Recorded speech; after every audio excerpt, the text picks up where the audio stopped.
নমস্কাৰ সহজ উপায়েৰে ইংৰাজী শিকক এই সিৰিজটোৰ আজি ডে 71 হয় আৰু আজিৰ এই ডে 71ত মই আপোনালোকৰ বাবে লৈ আহিছো অন্য এটা প্ৰেক্টিস ভিডিও আজিৰ এই ভিডিওটোত মই বিভিন্ন ধৰণৰ সেন্টেন্স ইনক্লুড কৰিছো আজিৰ এই ভিডিওটোত আপোনালোকে মডেল ভাৰ্বৰ বাক্যৰ লগতে জিৰাণ্ডৰ বাক্য পাব বা অন্য বিভিন্ন প্ৰিপজিশনৰ বাক্য পাব আমি বিভিন্ন বাক্য কেনেদৰে অসমীয়াৰ পৰা ইংৰাজীলৈ ট্ৰান্সলেট কৰিব লাগে বা এই বাক্যবোৰ আমি কেনেদৰে ইংৰাজীত ব্যৱহাৰ কৰিব লাগে তাৰ বিষয়ে জানিবলৈ যাওঁতে এনে ধৰণৰ বাক্যবোৰ আমি ৰেগুলাৰ ঘৰত প্ৰেক্টিস কৰিব লাগিব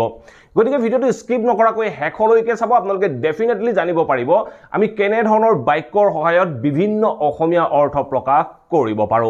আৰু যদি ভিডিওটো চাই ভাল পায় প্লিজ ভিডিওটো লাইক আৰু শেয়াৰ কৰি যাবলৈ নাপাহৰিব আপোনালোকৰ লাইক আৰু শেয়াৰে মোৰ ভিডিও বনোৱাত যথেষ্ট মেটাৰ কৰে আৰু যদি আপোনালোকৰ মাজত কোনো লাৰ্নাৰ আছে অনলাইন মাধ্যমৰ জৰিয়তে মোৰ হৈতে কোনো নোট মুখস্থ নকৰাকৈ কেৱল প্ৰেক্টিছৰ মাধ্যমেৰে এনেদৰে অতি সহজ পদ্ধতিৰে স্পোকেন ইংলিছৰ লগতে ইংলিছ গ্ৰামাৰ শিকিব বিচাৰে তেতিয়াহলে স্ক্ৰিনত লৈ থকা নাম্বাৰটোত আপোনালোকে মোৰ হৈতে যোগাযোগ কৰিব পাৰে অন্যথা আপোনালোকৰ নাম আৰু এড্ৰেছ WhatsApp কৰক সময় অনুসৰি আপোনালোকক ক্লাছৰ আপডেট কৰা হ'ব এই এপ্ৰিল মাহৰ শেষৰ ভাগৰ পৰা আবেলি 5 বজাত এটা অনলাইন বেচ ষ্টাৰ্ট হ'ব গৈ আছে কোনো ছাত্ৰ ছাত্ৰীয়ে বা কোনো লাৰ্নাৰছে যদি এই ক্লাছটোত এনৰোল হ'ম বুলি ভাবিছে তেতিয়া আজিয়ে যোগাযোগ কৰিবলৈ সমলি নাপাহৰিব সো আহক এটা ভিডিওটো আৰম্ভ কৰো আজিৰ এই ভিডিওটোত মই জি কেইটা সেন্টেন্স লৈ আহিছো ইয়াৰ প্ৰত্যেকটো অসমীয়া সেন্টেন্স মই আপোনালোকক কৈ যাম আৰু আপোনালোকৰ বাবে 3 সেকেন্ড সময় থাকিব এই 3 সেকেন্ড সময়ৰ ভিতৰত আপুনি বাক্যটো অসমীয়াৰ পৰা ইংৰাজীলৈ ট্ৰান্সলেট কৰিব লাগে আৰু আপোনাৰ বাক্যটো শুদ্ধ হৈছে নাই আপুনি নিজকে পৰীক্ষা কৰিব লাগে গতিকে অসমীয়া বাক্যটো চোৱাৰ পিছত আপোনালোকে 3 সেকেন্ড সময় পাব যদি আপোনালোকক আৰু সময়ৰ দৰকাৰ হয় তেতিয়াহলে আপোনালোকে ভিডিওটো পজ কৰি লৈ ইয়াক প্ৰেক্টিস কৰিব পাৰে আৰু এনে ধৰণৰ বিভিন্ন বাক্য আপোনালোকে যিবোৰ ডে টু ডে লাইফত কৰি থাকে তাক এনে ধৰণে বিভিন্ন বাক্যবোৰ অসমীয়াৰ পৰা ইংৰাজীলৈ ট্ৰান্সলেট কৰি থাকিবলৈ যত্ন কৰিব যেতিয়া আপোনালোকে যত্ন কৰি থাকিব এনে ধৰণৰ বাক্যবোৰ ইংৰাজীত কৈ থাকিবলৈ যত্ন কৰিব ডেফিনেটলি আপোনালোকৰ বাবেও এনে ধৰণৰ বাক্যবোৰ লাহে লাহে সহজ হ'বলৈ আৰম্ভ কৰিব সো এতিয়া আমি এটা এটাকৈ বাক্য প্ৰেক্টিস কৰিবলৈ আৰম্ভ কৰো আহক আজিৰ এই ভিডিওটোৰ প্ৰথম বাক্যটো হ'ল মোৰ এইটো অভ্যাস নাই মোৰ এইটো অভ্যাস নাই বুলি কওঁতে আপোনালোকে বাক্যটো কেনেদৰে ইংৰাজীত ক'ব ভাবি চাবলৈ যত্ন কৰক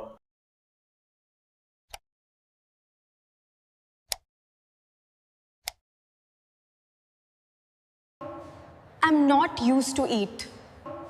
I'm not used to eat. আজিৰ এই ভিডিওটোৰ সেকেন্ড বাক্যটো হ'ল তোমাৰ ৰাতিপুৱা সোনকালে শুই উঠাৰ অভ্যাস নেকি তোমাৰ ৰাতিপুৱা সোনকালে শুই উঠাৰ অভ্যাস নেকি এই বাক্যটো আপোনালোকে কেনেদৰে ক'ব এবাৰ ভাবি চাবলৈ যত্ন কৰক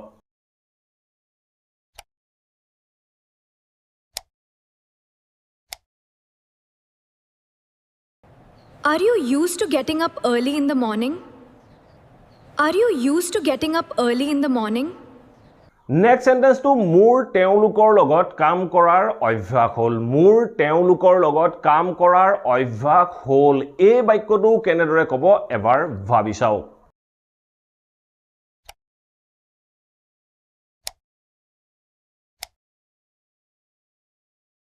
I got used to working with them. I got used to working with them. তেওঁ ইংৰাজী কোৱাৰ অভ্যাস হৈ আহিছে তেওঁ ইংৰাজী কোৱাৰ অভ্যাস হৈ আহিছে এই বাক্যটো কেনেদৰে ক'ব এবাৰ ভাবি চাওক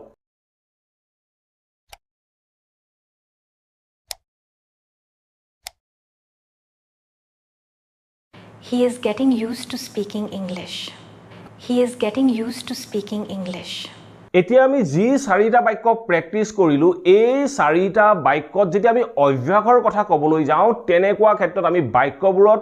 প্ৰেজেন্টৰ সিচুৱেচনৰ কাৰণে ইউজ টু ব্যৱহাৰ কৰিব লগা হয় আৰু এই ইউজ টুৰ পাছত যেটো ভাৰ্ব আহে ভাৰ্বটো সদায় আমি জিৰান ফৰ্মত ব্যৱহাৰ কৰিব লাগে ঠিক আছে এতিয়া চাও আমি নেক্সট সেন্টেন্সটো দৈনিক 30 মিনিট খোজ কঢ়াটোৱে আমাক স্বাস্থ্যকৰ কৰি ৰাখে দৈনিক 30 মিনিট খোজ কঢ়াটোৱে আমাক স্বাস্থ্যকৰ কৰি ৰাখে ইয়াৰ আগৰ ভিডিওটোত মই আপোনালোকক জিৰাণ্ডৰ বিষয়ে কৈ আহিছিলো ভাৰ্বৰ লগত আইএনজি ব্যৱহাৰ কৰি আমি কেনেদৰে সাবজেক্ট বা অবজেক্ট হিচাপে ব্যৱহাৰ কৰো তাৰ বিষয়ে কৈ আহিছিলো গতিকে এইটো হ'ল এটা জিৰাণ্ডৰ বাক্য আপোনালোকে ট্ৰান্সলেট কৰি চাবলৈ যত্ন কৰক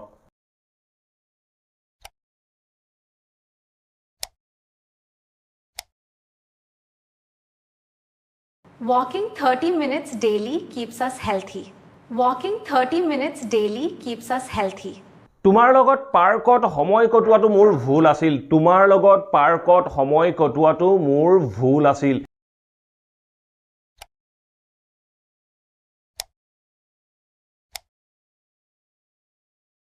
Spending time with you in the park was my mistake. Spending time with you in the park was my mistake. কাজিয়াৰ পাছত তাই হিহঁতৰ ঘৰলৈ যোৱাটো বন্ধ কৰিছিল কাজিয়াৰ পাছত তাই হিহঁতৰ ঘৰলৈ যোৱাটো বন্ধ কৰিছিল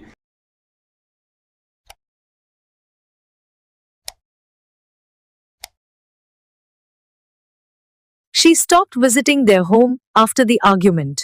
She stopped visiting their home after the argument. তাইৰ লগত তোমাৰ কথা পতাটো মোৰ ভাল নালাগে তাইৰ লগত তোমাৰ কথা পতাটো মোৰ ভাল নালাগে এনে ধৰণৰ বাক্য আমি আমাৰ ডে টু ডে লাইফত কৈ থাকো ইয়াৰ আগৰ ভিডিঅটোত মই এই বিষয়ে কৈ আহিছিলো যে পজেটিভ প্ৰনাউনৰ পিছত ভাৰ্ব আহিলে ভাৰ্বৰ আমি জিৰান ফৰ্ম ব্যৱহাৰ কৰো এবাৰ ট্ৰান্সলেট কৰি চাবলৈ যত্ন কৰক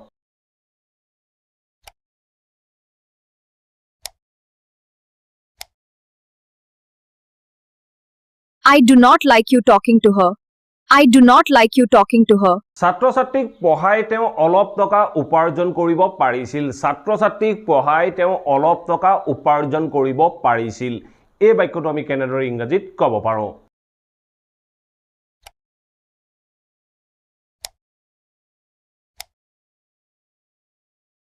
He could earn a little money by teaching students. He could earn a little money by teaching students. আপোনালোকক অপেক্ষা কৰোৱাৰ বাবে মই দুখিত আপোনালোকক অপেক্ষা কৰোৱাৰ বাবে মই দুখিত এই বাক্যটো আমি জিৰান ব্যৱহাৰ কৰিম মই আপোনালোকক কৈ আহিছিলো প্ৰিপজিশনৰ পিছত ভাৰ্ব আহিলে ভাৰ্বৰ জিৰান ফৰ্ম ব্যৱহাৰ কৰো ইয়াক এবাৰ ট্ৰান্সলেট কৰিবলৈ যত্ন কৰক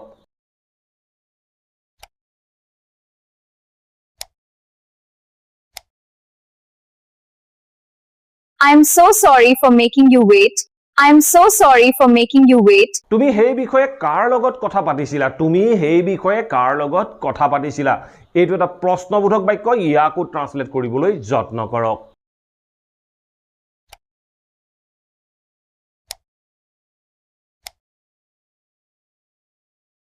Whom did you talk about that with? Whom did you talk about that with? তুমি কিমান সময়লৈকে কামটো শেষ কৰিবা তুমি কিমান সময়লৈকে কামটো শেষ কৰিবা মানে তুমি কিমান কেইটা বজালৈকে বা কিমান সময়লৈকে কামটো শেষ কৰিবা এনে ধৰণে ক'ব লগা হলে আপোনালোকে কেনেদৰে ইংৰাজীত ক'ব পাৰিব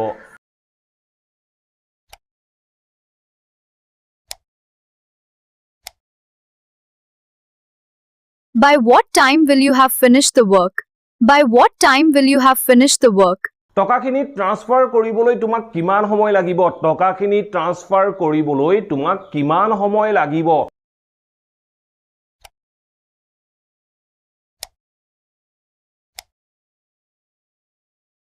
How long will it take you to transfer the money? How long will it take you to transfer the money? তুমি এই ৰেষ্টুৰেণ্টখনলৈ কিমান সঘনাই যোৱা বা কেতিয়া কেতিয়া যোৱা কিমান সঘনাই যোৱা এনে ধৰণে প্ৰশ্ন কৰোঁতে কি ব্যৱহাৰ কৰিব লাগে ইয়াৰ আগৰ ভিডিঅ' এটাত মই উল্লেখ কৰিছিলো সো এই বাক্যটো ইংৰাজীত কৈ চাবলৈ যত্ন কৰক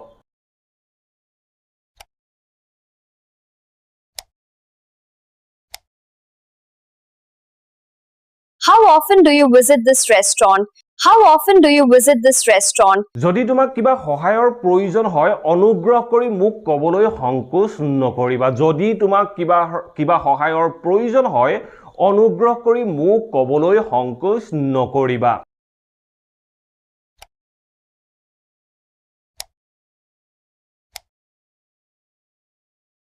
If you need any assistance, please don't hesitate to ask me. If you need any assistance, please don't hesitate to ask me. ব্যস্ত হৈ থাকোতে তাক তুমি সেই বিষয়ে সুধিব নালাগিছিল ব্যস্ত হৈ থাকোতে তাক তুমি সেই বিষয়ে সুধিব নালাগিছিল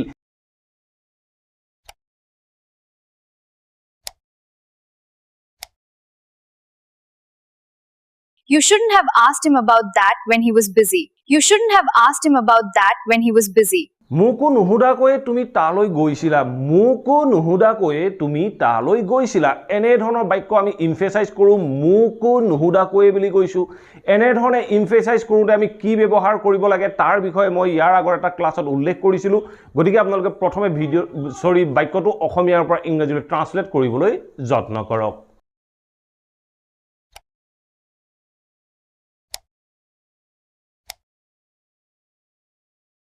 You went there without even asking me. You went there without even asking me. মই ভাবো তাই হয়তো আপোনাৰ সহপাঠী আছিল বা ক্লাছমেট আছিল মই ভাবো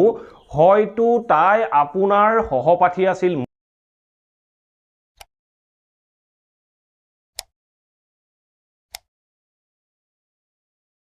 I think she may have been your classmate. I think she may have been your classmate. মই ঘূৰি অহালৈকে তুমি ইয়াতে থাকিব লাগিব মই ঘূৰি অহালৈকে তুমি ইয়াতে থাকিব লাগিব বুলি কওঁতে কি ব্যৱহাৰ কৰো ইয়াৰ আগৰ এটা ক্লাছত মই কৈছিলো আৰু অহালৈকে নহালৈকে বুলি কওঁতে আমি কি কনজাংচন বা কি ব্যৱহাৰ কৰো তাৰ বিষয়েও উল্লেখ কৰিছিলো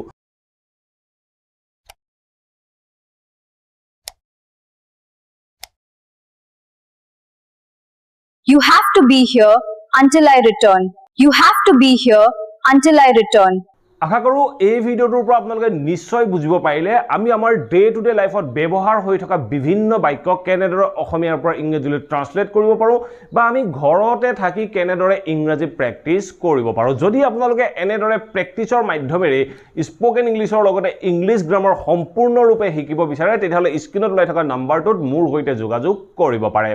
আৰু যদি ভিডিওটো ভাল পালে ভিডিওটো লাইক আৰু শেয়াৰ কৰি যাবলৈ নাপাহৰিব আপোনালোকৰ মতামত মোক কমেন্ট বক্সত আপোনালোকে জনাব পাৰে আৰু আপোনালোকৰ কিবা টপিক বা কোৱেশ্চন থাকি গলো মোক কমেন্ট বক্সৰ জৰিয়তে জনাব পাৰে মই আপোনালোকৰ বাবে সেই টপিকবোৰ বা কোৱেশ্চনৰ ওপৰত ভিডিও প্ৰস্তুত কৰিবলৈ যত্ন কৰিম আৰু যদি চেনেলটো সাবস্ক্ৰাইব কৰা নাই সাবস্ক্ৰাইব কৰি অল নটিফিকেশন অন কৰি লব মই আপোনালোকৰ বাবে এনে ধৰণৰ ভিডিও ৰেগুলাৰ আপলোড কৰি থাকো আপোনালোকে নটিফিকেশন পাব আৰু ঘৰতে থাকি কোটো নুজুৱাকৈ সহজে স্পোকেন ইংলিছৰ লগতে ইংলিছ গ্ৰামাৰ শিকি থাকিব পাৰিব Thank you for watching this video. Have a nice day.